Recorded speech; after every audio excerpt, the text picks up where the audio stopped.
Welcome to BICOM's weekly Huddian podcast. My name is James Sorene, BICOM's CEO. I'm absolutely delighted to have with us today Dr. Toby Greene, BICOM fellow and also a fellow at the Hebrew University. Toby has been beavering away for some time on a major review of UK Middle East policy, which we are publishing today. And it's a real pleasure to have you with us, Toby. Thanks, James. Good to be with you. And also joined by Richard Pater, director in Israel. So BICOM has published this review of Middle East policy. It's called British Middle East Strategy After Brexit. And one of our main conclusions is really that the UK needs to invest if it wants to maintain its influence and protect its interests. It can't really do it on the cheap, not that it could before. But Toby, I'm really interested to hear sort of your insights. I mean, you've been working on this for some time. What are the main conclusions that you drew? And just tell us a bit about the process as well. Well, thanks, James. Yes, I mean, it's been quite an ambitious project. We've tried to look at the question of British Middle East policy in the context of big changes happening going forward, changes in the pattern of British foreign policy and international relations, obviously Brexit being a big part of that, big changes happening in global politics, big changes happening in British domestic politics, questions about the very nature of Britain's role in the world, and also big changes facing the Middle East as well. The bottom line conclusion is, and this will be, I guess, maybe frustrating for some, is that, like it or not, the Middle East still matters an awful lot to Britain. And frustrating a place as it can be, it's still very, very consequential, both for British economic interests and British security interests. So the UK needs to remain very much invested, very much engaged in what's happening there, and needs to have a full range of foreign policy tools to advance its interests and to do what it can, working with partners to try and shape the future of a region which is going to change very dramatically and face many significant challenges in the coming decades. Can we break that down a little bit? I think that is something that people say, the Middle East matters. But what are the main reasons why it matters? I feel like someone in the UK, why does the Middle East matter? Well, look, many of these reasons are familiar historically.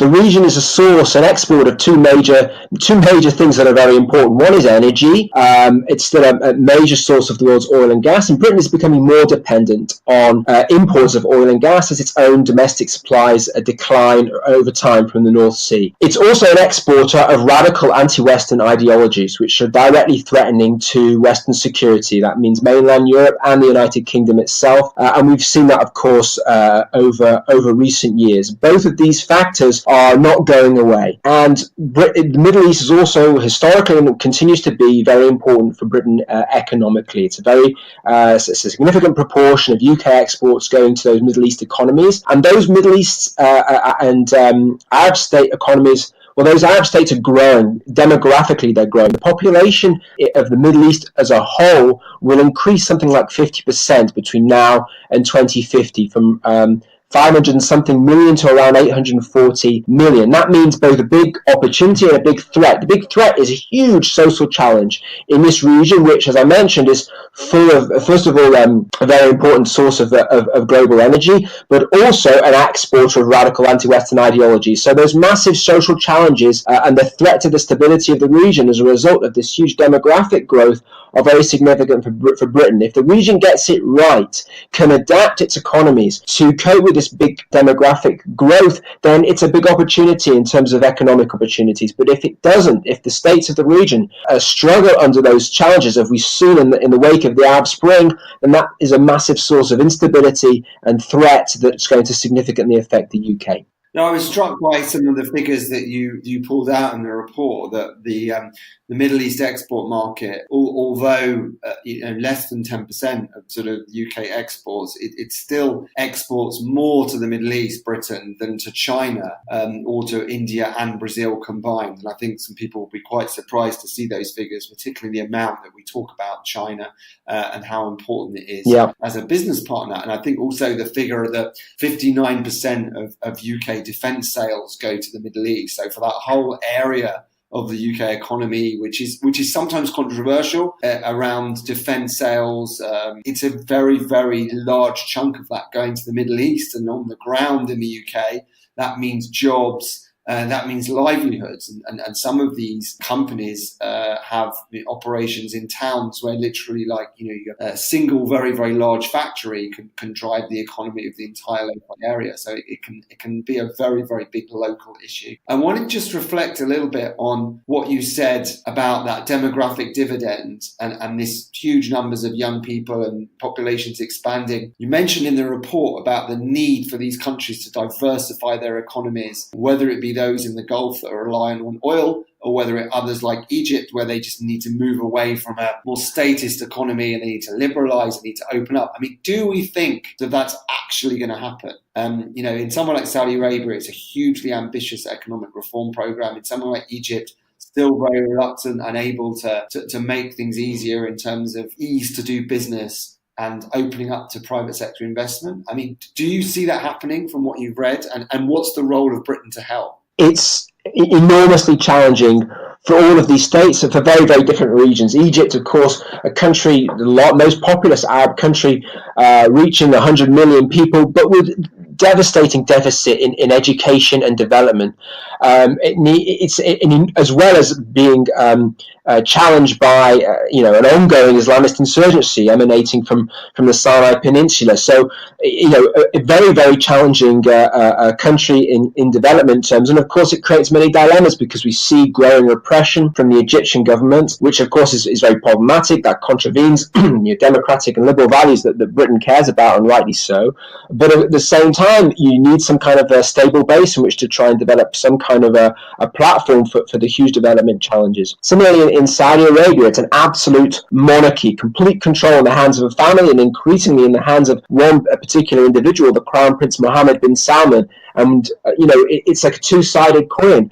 The good news about Mohammed bin Salman is he recognizes the need for very dramatic, very rapid economic and social change to adapt his country, wean it off its dependence on oil in order to create jobs for millions and millions of young people as the population of Saudi Arabia expands. On the other hand, he's obviously proving extremely a repressive leader with some very rash foreign and domestic policies, which are extremely problematic. But this is what we have. From the British perspective, as frustrating as these leaders and governments are, there is, I think, a need to be realistic about working with the leaders in the region to try and help them get their reforms right, rather than wishing there was another kind of leadership. Because what the UK does not really have in its power is the ability to decide what kind of leaders run these countries. It can potentially help and influence them in making the necessary sorts of political and economic and social reforms that they need to make. I mean, it's interesting to be having this discussion where we've still got the aftershocks of the murder of Jamal Khashoggi, and we still haven't really seen that story go away at all. I mean, there are even talk of charges being filed in Argentina, and this is affecting Mohammed bin Salman's sort of foreign relations. And that's something that the UK has been very open with Saudi about, and sent quite strong messages when the Foreign Secretary went to Saudi Arabia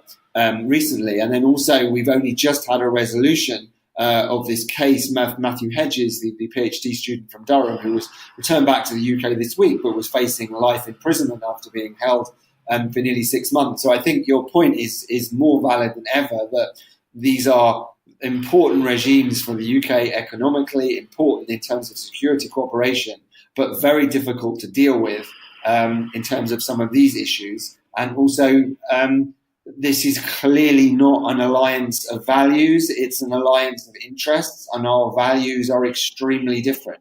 So there are some in the UK that would say, we just shouldn't be dealing with these countries, that their values are so far away from ours. These are absolute monarchies, as you said. They're very repressive. I mean, is this just a case of realpolitik and economics and security over human rights? Is that the way you see it?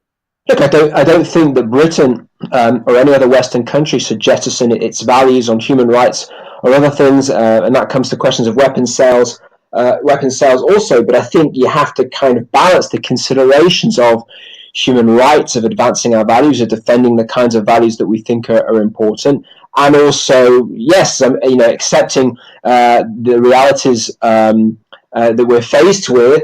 Just some of the debate around the Khashoggi murder, obviously an appalling act that was both appalling and also, I think, very foolish from a policy perspective, as well as poorly executed. But some of the debate we heard about that, including in the United States, about fundamentally, reconsidering the relationship with Saudi Arabia, I think is perhaps not reflective of the reality of the situation. This country still sits on 25% of the world's oil, faces major internal challenges in terms of very extreme, Islamic radicalization, very important social challenges. We need the reform process, the economic and social reform process that Mohammed bin Salman initiated to go well. It's really in Britain's interest that goes well, not only in terms of UK economic opportunities, but for ensuring the long-term stability of that country and of the region. So yes, while rightly so, Britain should be using whatever levers it can, sending whatever messages it can to try and communicate that kind of act is totally unacceptable. But at the same time, that's got to be done within the context of a recognition that the success of Mohammed bin Salman's economic and social reform program is in our interest. Now, they're not totally separate, of course, because better governance and more responsible governance is also part of the success of economic and social reform. But we do need to recognise, the kind of wider implications involved in Saudi political stability. In terms of UK capability, I think one of the really interesting nuggets from the report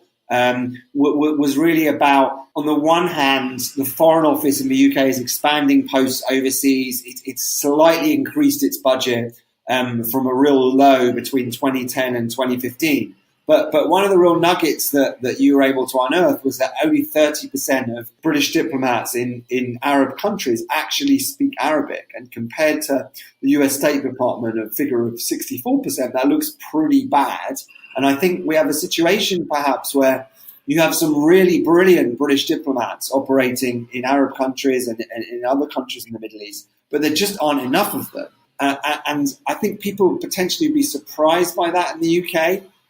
But I think also what's very good in the report is that you provide such an extensive overview of the very many commitments that the UK has, both in terms of military deployments around the region and also in terms of aid.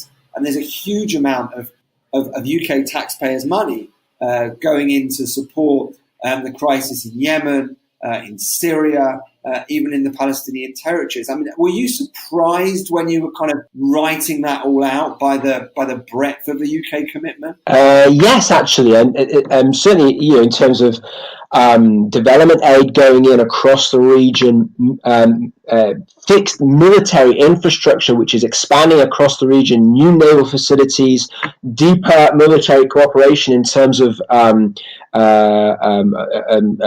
Force, for example. The recent announcement of the establishment of a joint Air Force squadron between Britain and Qatar to help the Qatari Air Force integrate British supplied fighter planes into its military. It's really remarkably deep. The British government has clearly recognised the significance, both in terms of economy, security, across the range of British interests that the Middle East has. There is obviously a competition between Britain and both its friends and its rivals, such as Russia, for influence in the region. And the UK is expanding its, and it's been remarked on over the last few years, a sort of return east of Suez. And it really is remarkable. But it's also notable that it comes, as you mentioned, alongside some shortfalls. I mean, the data about the numbers of the diplomats who in Arabic, who are supposed to be able to speak Arabic, as in their post is supposed to require them to speak Arabic, but don't actually have the adequate language attainment, is quite remarkable. I mean, that number goes up and down, and Foreign Office documents highlight that it fluctuates quite a lot, but nonetheless that it's fallen as of July 2018 to 30% is quite striking. And this is despite the fact the Foreign Office invested in a new language centre, that it identifies Arabic as one of its priority languages, but still there clearly is a problem in getting trained up and into post diplomats. And I agree with you. I don't think it's because diplomats are untalented. My experience of them, I think, like yours, is very talented personnel in the Foreign Office. But clearly there is a problem there, and resources at the Foreign Office have been cut very severely and are yet to recover. Yeah, I just touching on that, building on from what you were saying about the UK Qatar kind of joint squadron. I mean, the UK has quite an interesting role in that it's able to sit across some of the real fault lines in the Middle East. So on the one hand, it has good relations with Qatar, very high inward investment, reliance on gas from Qatar. Yet has very close relations with Saudi and the UAE, so it's able to sort of cut across that Qatar rest of the Gulf conflict. It is one of the key countries that is trying to preserve the Iran nuclear deal and has relations with Iran, an embassy fully functioning in Iran, and just recently the foreign secretary was in Iran. Yet at the same time is also having very good relations with some of Iran's bitterest foes in the Middle East, such as Saudi, UAE and Israel. And also on the Israel-Arab divide, as it were, this one is perhaps more in trend, but the UK has very good relations with the Arab world, but also has very good relations with Israel. So it can play a very interesting role, but that's also sort of in the zeitgeist. And as we see, just at the time where we're highlighting the importance of British alliances with the Gulf, Israel is also seemingly normalizing its relations with some of the African Muslim countries and some of the Gulf countries. I mean, do you think that's going to be a major factor of British policy in the years ahead, is kind of being able to sit across all these different divides, or is that going to be something that's going to cause some tension? No, I think it's very important, and it might seem a little funny from a historical perspective. We as an organisation, obviously, that focuses a lot on UK-Israel relations, that we're calling on Britain to invest in its relations with Arab countries. But of course, in the current context, there's no contradiction between those things, because Israel and many Sunni Arab states are strategically aligned, and it's in Israel's interests also that Britain have very close ties and very strong influence in the Arab world. I think the Qatar, the example of the split within the Gulf states, is a good example of the importance of Britain having a strong diplomatic presence and capabilities in the region, because that split's bad for Britain. The boycott of several Arab countries of Qatar, which potentially harms the economies of all of those countries, which causes instability in all of those countries for the reasons that we discussed earlier, that's bad news for Britain. So Britain has an interest in trying to reduce those tensions, overcome those tensions, and needs an adequate diplomatic presence to try and promote that issue, to promote its agenda there, and in other diplomatic and political conflicts in the region. Yeah. Well, Toby, it's been really fascinating talking to you, and to advise all our listeners, do have a look at our new report. We'll be posting it out on Facebook, social media, on Twitter, and of course on our website. It's called British Middle East Strategy After Brexit, so do have a read. And thank you, Toby.